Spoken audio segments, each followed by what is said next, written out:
Stories from the Heart ช่วงเรื่องราวจากใจ Ronnie Hall always wanted to be a volunteer firefighter, just like his dad. You kind of want to live up to your dad. When Ronnie turned 18, he became a volunteer firefighter for Station 7 in Riverdale, Maryland, the same fire station he visited as a child. You get a call, and your heart and the adrenaline, you're doing something that 9 out of 10 people run away from fire. On April 24, 1989, Engine 71 was called to a fire. Ronnie had been a firefighter for just 6 months. I was getting dressed, and we were headed to get on the truck. He took his place in the standing position behind the driver and held on to the side bar. Someone pulled out in front of us, and my driver, swerved to the right real hard to miss the person. The 500 gallons of water in the fire truck started to rock, causing the truck to tilt from left to right. I was ejected from the truck, so we were almost about 10 feet, in the air from that standing position. I had my helmet on, but I hit my head as well, and at that time I was knocked out. Maybe a couple seconds. The truck ended up tipping over completely, and all I heard was thunder. It dragged me about 60 feet with me under it. As it was dragging me, I said 3 times, "God, please make it stop." I remember yelling it 3 times, and the 3rd time the truck stopped. I couldn't put anything into words. It was the noise or whatever I was screaming. I just couldn't stop yelling. It would just hurt so bad. The only thing that was out was my head and my right arm, but everything else was underneath the truck. The tank cracked, and the water was pouring out on my face, and I was choking. I was trying to hold my breath as long as I could. When I couldn't, I would, just start taking in water, and I couldn't get out from under it. So I just prayed to God then, God, please, just, if it's going to, if this is going to happen, let me go. I don't want to, survive. And right around that time, there started to be a presence of a woman, an angel. I couldn't fully see her. She told me 3 times, everything's going to be okay. Everything's going to be all right. Don't worry, you'll be okay. Ronnie was pinned under the fire truck for an hour before he was pulled out. You're looking at actual rescue footage as Ronnie was put in the ambulance. He was taken to a nearby hospital where doctors faced a tough decision. I had severe leg wounds, especially on my left side. They tried for a week with antibiotics, going 24/7 to try to save my leg.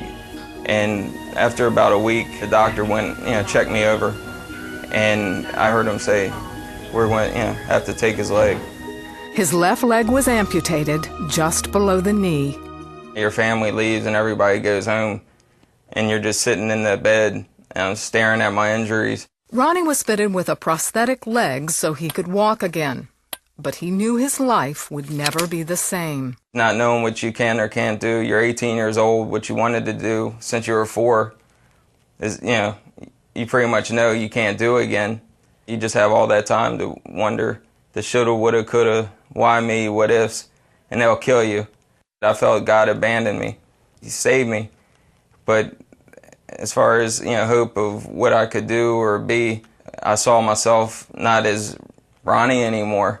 It was what was left of me. Ronnie was angry at God, and he rebelled. Going out, drinking, going to clubs.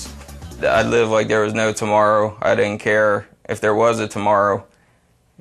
There wasn't anything really to look forward to. I thought I was getting back at God.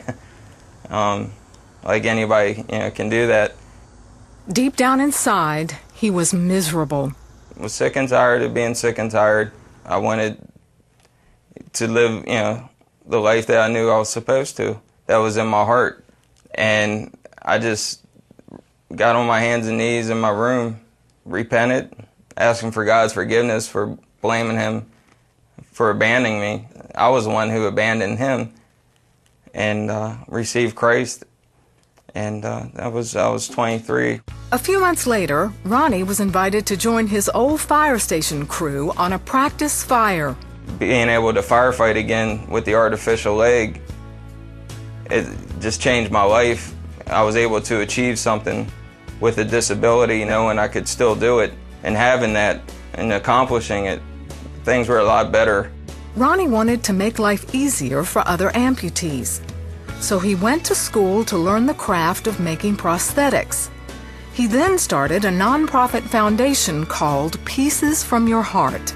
The name Pieces from Your Heart is God-given to provide role models, especially young people. Mentoring, peer counseling, teach them how to, play sports, teach them how to run, be active. They can picture themselves when they get my age, what things can be like, that everything's possible.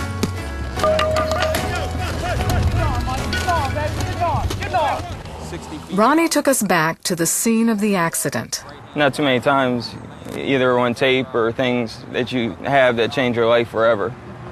I have a spot on this road, that reminds me of life and death. I know I should be dead. I guess it's humbling as far as a miracle. At first, I didn't see it as that while I'm going through it, sitting in a hospital staring at your, injuries, and I know it could have only been from God. Although Ronnie's dream of a career as a firefighter is over, he now fights to save others by telling them that no matter what challenges they face, faith in Jesus Christ is the answer. 1 John 5 says that as a child of God, God promises all of us as children that we'll overcome this world. As far as a hero, to me, Jesus is my hero. Flat out, everything is for a reason. God has a plan for all of us. If you're going through a disability, a tough time, a loss of any kind, and you haven't received Christ, you have to.